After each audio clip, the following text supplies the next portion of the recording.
Di Bali, ada satu aturan yang tidak pernah ditulis. Jangan pernah menyentuh sesajen, sekecil apapun itu. Karena bagi dunia yang tak terlihat, itu bukan persembahan, melainkan undangan. Dan malam itu, hanya karena sebuah apel merah, seorang anak hampir tidak pernah kembali. Liburan ke Bali seharusnya jadi momen paling menyenangkan bagi keluarga Sarah. Setelah bertahan-tahan terjebak rutinitas, ayah yang sibuk bekerja, ibu yang jarang benar-benar beristirahat, dan Sarah yang mulai tenggelam dalam dunianya sendiri. Sebagai remaja, akhirnya mereka punya waktu untuk pergi bersama. Perjalanan ini terasa seperti hadiah kecil setelah sekian lama hanya bertemu di meja makan.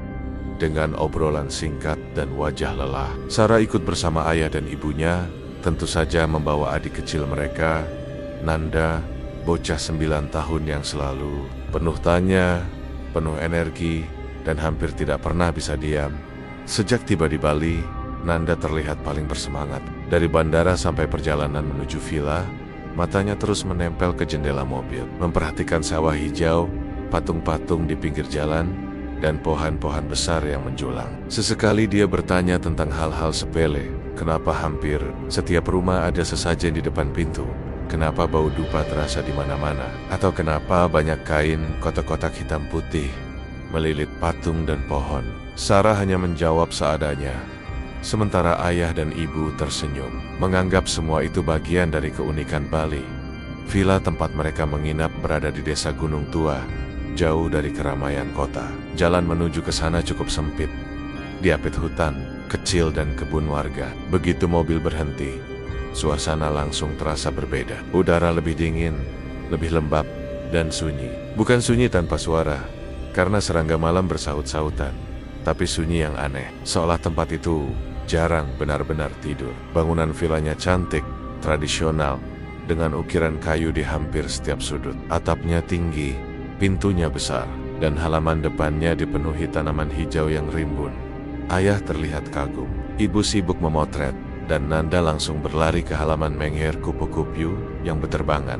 Hanya Sarah yang berhenti sejenak di depan pintu villa. Entah kenapa, dadanya terasa sedikit sesak. Ada perasaan tidak nyaman yang sulit dijelaskan, seperti sedang berdiri terlalu lama di depan sesuatu yang sedang memperhatikannya. Sarah menoleh, gesek keliling, tapi tidak ada apa-apa selain pepohonan dan bayangan daun yang bergerak pelan tertiup angin. Dia menggelengkan kepala, menganggap perasaannya berlebihan. Hari-hari pertama berjalan seperti liburan pada umumnya. Mereka bangun pagi, sarapan dengan pemandangan hijau, lalu pergi berkeliling. Pantai, pasar seni, warung kecil di pinggir jalan yang menjual jajanan lokal. Nanda selalu jadi yang paling antusias. Dia mencicipi hampir semua makanan yang ditawarkan, tertawa keras saat ombak menyentuh kakinya, dan terus merengek minta dibelikan mainan kayu atau gantungan kunci. Sarah ikut tertawa melihat tingkah adiknya, meski di dalam hatinya masih ada rasa aneh setiap kali malam tiba dan mereka kembali ke villa. Malam di villa selalu terasa lebih panjang. Lampu-lampu taman redup, suara serangga semakin keras, dan hutan di sekeliling tampak seperti dinding gelap yang menutup dunia luar. Kadang Sarah terbangun di tengah malam tanpa alasan jelas, merasa seperti ada yang membuatnya gelisah. Tapi setiap kali menoleh ke arah kamar Nanda, adiknya tidur nyenyak, membuat Sarah kembali memejamkan mata. Sampai suatu siang, mereka memutuskan mengunjungi Pura Gunung Tua. Pura itu tidak masuk dalam daftar tempat wisata ramai, tapi direkomendasikan oleh warga lokal sebagai tempat yang indah dan penuh sejarah. Begitu mereka tiba, suasananya langsung terasa berbeda dari tempot-tempot sebelumnya. Pura itu terlihat tua dan megah, berdiri diam di tengah hutan kecil yang rapat. Pohon-pohon besar mengelilinginya, akar-akar menjulur ke tanah, seolah pura itu sudah menyatu dengan alam sejak ratusan tahun lalu. Udara di sekitar pura terasa lebih dingin. Aroma dupa bercampur bunga begitu kuat, sampai terasa memenuhi hidung dan dada. Langkah kaki mereka otomatis melambat. Bahkan Nanda yang biasanya berisik mendadak diam, menatap sekeliling dengan wajah penasaran. Di beberapa sudut pura, sesajen, anyaman kecil berisi bunga warna-warni, dupa yang masih mengepul, dan buah-buahan segar. Salah satunya apel merah yang tampak mengkilap, warnanya kontras dengan batu tua di sekitarnya. Apel itu diletakkan tepat di dekat patung penjaga pura. Patung dengan wajah tegas dan mata melotot yang terlihat, seolah sedang menatap siapapun yang lewat. Ada papan peringatan kecil di dekat pintu masuk, bertuliskan larangan menyentuh atau mengambil. Sesajen, ayah membaca papan itu dengan suara pelan dan langsung mengingatkan Nanda agar tidak menyentuh apapun. Ibu juga mengingatkan bahwa tempat itu sakral dan harus dihormati. Nanda mengangguk cepat, meski matanya beberapa kali melirik ke arah sesajen. Mereka berjalan berkeliling pura, berfoto secukupnya, lalu duduk sejenak di bawah pohon besar. Matahari tepat di atas kepala, dan perut Nanda mulai keroncongan. Pauka itu mengeluh lapar, tapi ayah meminta bersabar sampai mereka keluar dari area pura. Saat orang tuanya dan Sarah sibuk berbincang, Nanda melangkah pelan mendekati patung penjaga itu. Tangannya ragu-ragu, tapi rasa penasaran dan lapar lebih kuat. Tanpa sepengetahuan siapapun, Nanda mengambil apel merah itu. Apel itu terasa dingin di tangannya, tapi aromanya segar. Dia menggigitnya pelan, lalu tersenyum, menganggapnya hanya buah biasa yang entah kenapa diletakkan di sana. Tidak ada petir, tidak ada suara aneh, tidak ada yang langsung terjadi. Namun, di saat gigitan itu terjadi, udara di sekitar pura terasa sedikit lebih berat. Daun-daun berhenti bergerak sesaat, dan tanpa disadari oleh keluarga itu, sesuatu yang tak kasat mata ikut terlepas, meninggalkan tempatnya, dan mulai mengikuti langkah mereka pulang. Malam pertama setelah mereka pulang dari pura Gunung Tua, suasana villa terasa berbeda. Awalnya tidak ada yang menyadari perubahan itu. Setelah makan malam sederhana, Nanda terlihat lebih pendiam dari biasanya. Bocah itu tidak merengek minta bermain atau menonton televisi. Dia hanya duduk di sofa, menyandarkan kepala di bahu ibu, dengan wajah pucat dan mata setengah terpejam. Saat ibu menyentuh dahinya, panas tubuh Nanda langsung terasa tidak wajar. Demamnya tinggi, jauh lebih panas dari sekadar masuk angin atau kelelahan karena jalan-jalan. Ibu mencoba menenangkan semua orang. Dia bilang mungkin Nanda kecapekan, terlalu lama main di luar, dan cuaca Bali yang panas membuat tubuhnya drop. Ayah mengangguk setuju, lalu membantu memindahkan Nanda ke kamar tidur. Mereka memberi obat penurun panas dan mengompres dahi Nanda dengan handuk basah. Sarah ikut membantu, meski sejak melihat wajah adiknya yang pucat, perasaan tidak enak di dadanya semakin kuat. Nanda terbaring di tempat tidur dengan napas berat. Dadanya naik turun tidak beraturan. Sesekali, matanya terbuka, menatap lenggit-lenggit kamar tanpa fokus, seperti sedang melihat sesuatu yang tidak bisa dilihat orang lain. Saat Sarah memanggil namanya, Nanda tidak langsung menjawab. Baru beberapa detik kemudian, bocah itu bergumam pelan. Suaranya serak dan asing. Sarah mengira itu hanya efek demam, tapi bulu kuduknya tetap berdiri. Malam semakin larut. Lampu villa sudah diredupkan.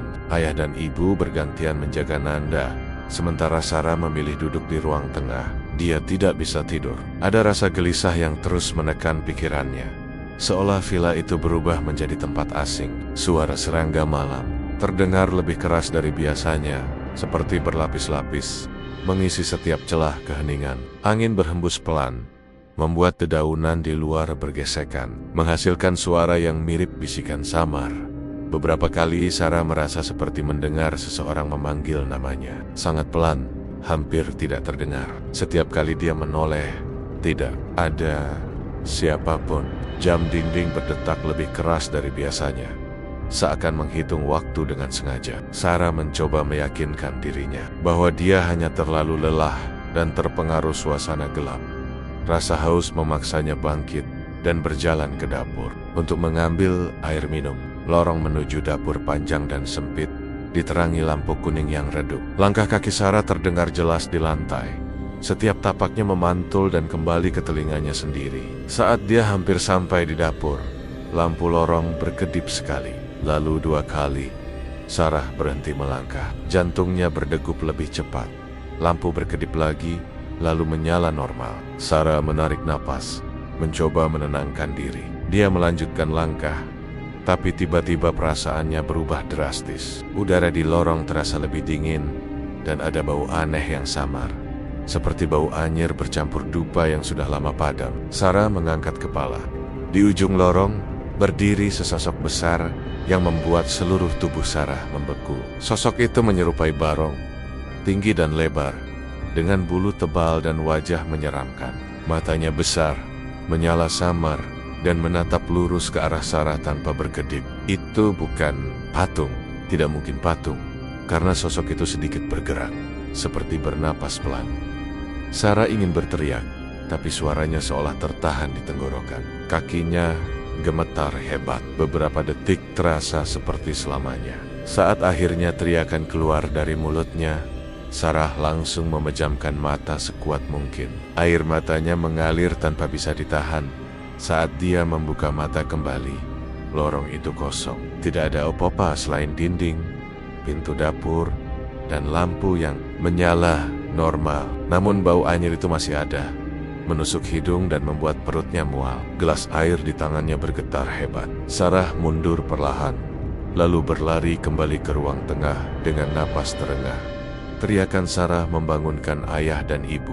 Mereka keluar dari kamar Nanda dengan wajah cemas. Sarah mencoba menjelaskan apa yang dia lihat, tapi kata-katanya berantakan. Ayah mengira Sarah hanya berhalusinasi karena kelelahan.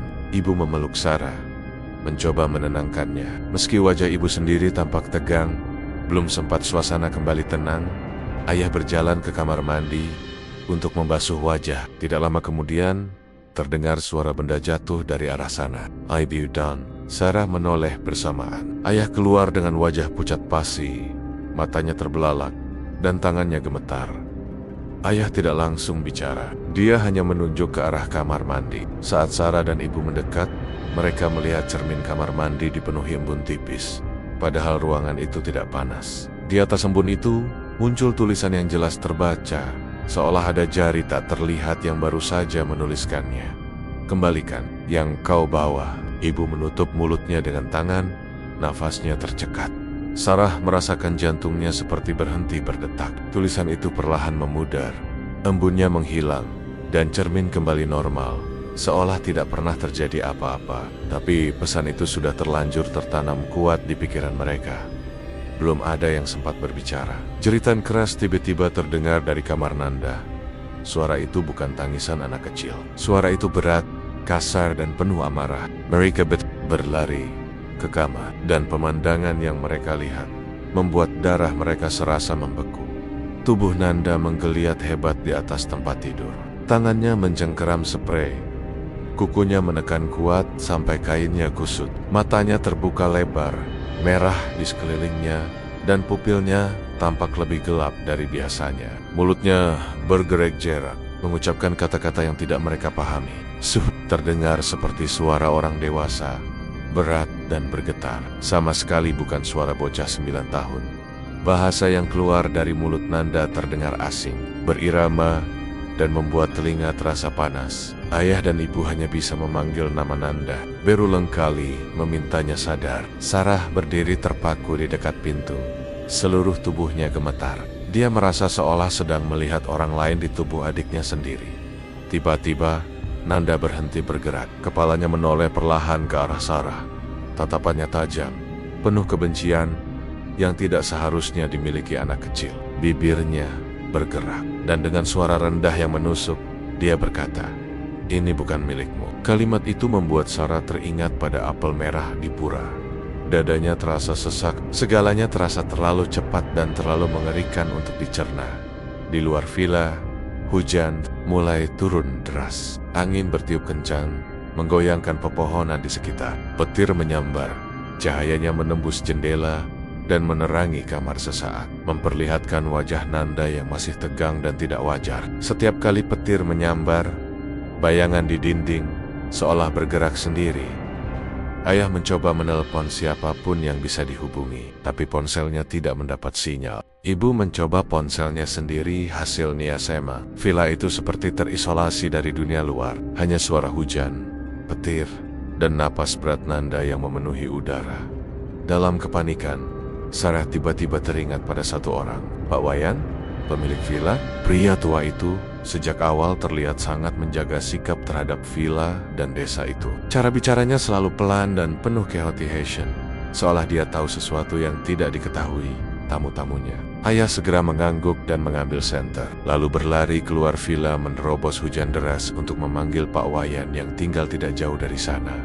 Waktu terasa berjalan sangat lambat. Nanda terus meracau, kadang tertawa pelan, kadang menggeram, seperti menahan marah. Ibu menangis sambil memeluk tubuh anaknya, sementara Sarah berdiri di sudut kamar, merasa tidak berdaya dan diliputi rasa bersalah yang besar. Saat pintu villa akhirnya terbuka, Pak Wayan masuk dengan tubuh basah oleh hujan.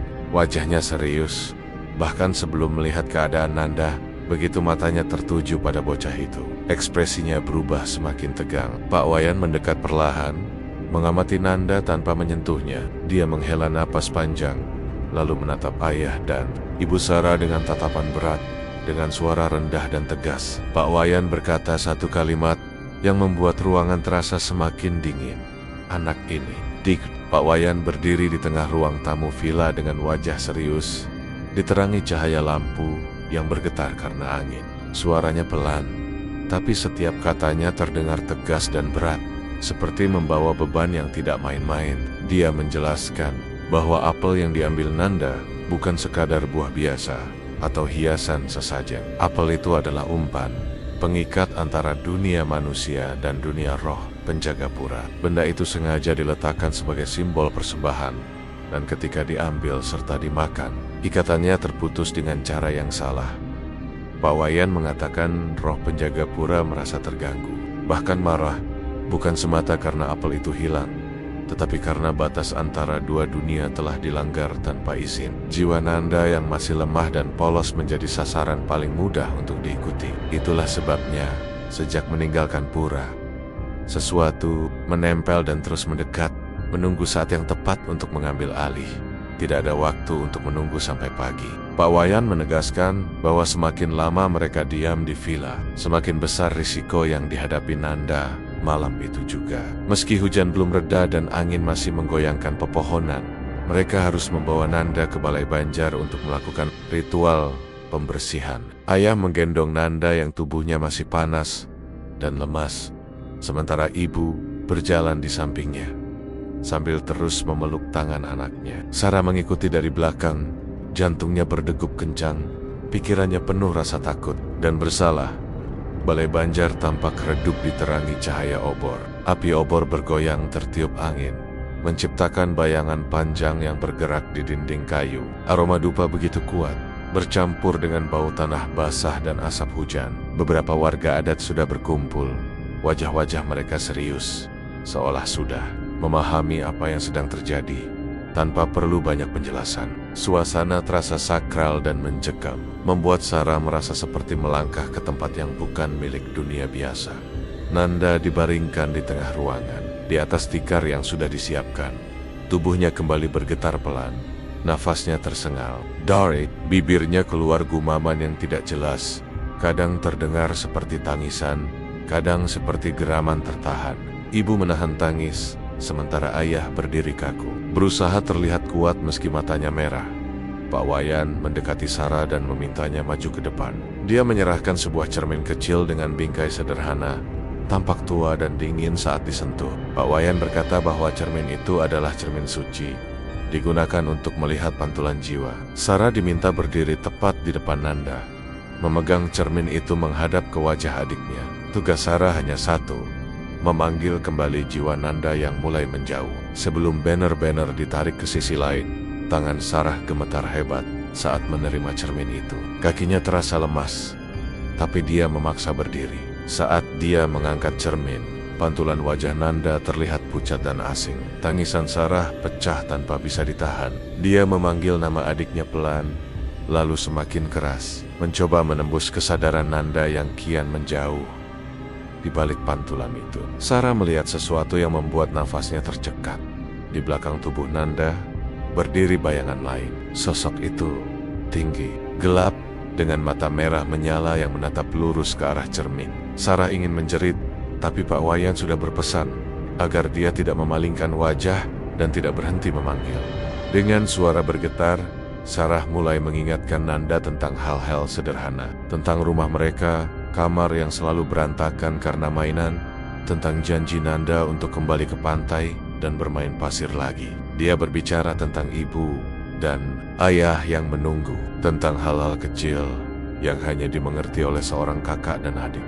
Suara Nanda di dunia nyata semakin pelan. Gumamannya hampir tak terdengar, seolah tenggelam di balik suara angin dan doa-doa yang dibacakan warga adat. Bayangan di cermin terlihat semakin dekat, seakan berusaha menarik Nanda menjauh. Mata merah itu menyala lebih terang, membuat Sarah hampir kehilangan keberanian. Air mata mengalir deras di wajah Sarah. Dia menggenggam cermin itu lebih erat, hampir terasa menyatu dengan telapak tangannya. Dia memanggil nama Nanda berulang kali. Suaranya serak, penuh putus asa. Di saat itulah, cermin di tangannya mulai bergetar. Angin di dalam balai berputar kencang, membuat api obor bergoyang liar. Dupa beterbangan, dan suara doa berubah semakin cepat. Tiba-tiba, semua itu berhenti. Angin lenyap seketika. Api obor kembali tenang. Cermin di tangan Sarah tidak lagi bergetar. Tubuh Nanda terkulai lemas, lalu jatuh pingsan. Ruangan menjadi sangat sunyi. Hanya tersisa suara napas orang-orang yang tertahan. Beberapa detik berlalu, terasa sangat lama. Sarah menurunkan cermin dengan tangan gemetar. Tubuhnya hampir roboh, tapi ayah segera memeluknya. Ibu berlari ke arah Nanda, memeriksa napas, dan suhu tubuhnya panas. Di tubuh Nanda perlahan menurun. Wajahnya tidak lagi tegang. Ketika bocah itu membuka mata, tatapannya kembali polos, seperti anak kecil yang baru terbangun dari mimpi buruk. Nanda menatap ibu dan ayahnya, lalu beralih ke Sarah. Dengan suara lemah, dia bertanya kenapa semua orang menangis. Pertanyaan sederhana, itu membuat ibu langsung memeluk Nanda erat-erat, menangis tanpa suara. Sarah ikut menangis, kali ini karena lega. Ritual dinyatakan selesai. Apel sesajen telah dikembalikan secara simbolis. Melalui persembahan yang dilakukan warga adat, roh penjaga pura dianggap telah menerima permohonan maaf dan mengembalikan apa yang hampir diambil. Balai Banjar perlahan kembali sepi. Satu persatu obor dipadamkan, meninggalkan bau asap yang menggantung di udara. Pak Wayan mendekati keluarga Sarah sebelum mereka pulang. Dengan suara pelan, dia menatap mereka satu persatu dan berkata bahwa di Bali, setiap jengkal tanah memiliki jiwa. Jika manusia datang dengan niat baik dan rasa hormat, alam akan menjaga. Tapi jika batas dilanggar, alam juga tidak akan diam. Peringatan itu tidak selalu datang dengan cara yang lembut. Perjalanan kembali ke villa terasa sangat hening. Tidak ada yang banyak bicara. Nanda tertidur di pelukan ibu, wajahnya tenang. Sarah menatap keluar jendela, melihat hujan yang mulai reda dan jalanan yang basah berkilau terkena cahaya lampu. Liburan mereka memang belum resmi berakhir, tapi semua orang tahu tidak ada lagi perasaan santai seperti sebelumnya. Beberapa hari kemudian, mereka meninggalkan desa Gunung Tua lebih cepat dari rencana awal. Villa itu kembali sunyi, seolah tidak pernah terjadi apa-apa. Namun bagi keluarga Sarah, pengalaman malam itu akan terus melekat seumur hidup. Mereka pulang membawa pelajaran yang tidak akan pernah mereka lupakan. Karena sekarang mereka tahu, kadang hal yang tampak sederhana, sekecil sebuah apel, bisa menjadi pintu menuju bencana jika kesuciannya dilanggar. Dan tidak semua tempat bisa diperlakukan seperti tujuan wisata biasa, karena ada dunia lain yang hidup berdampingan, menunggu untuk dihormati.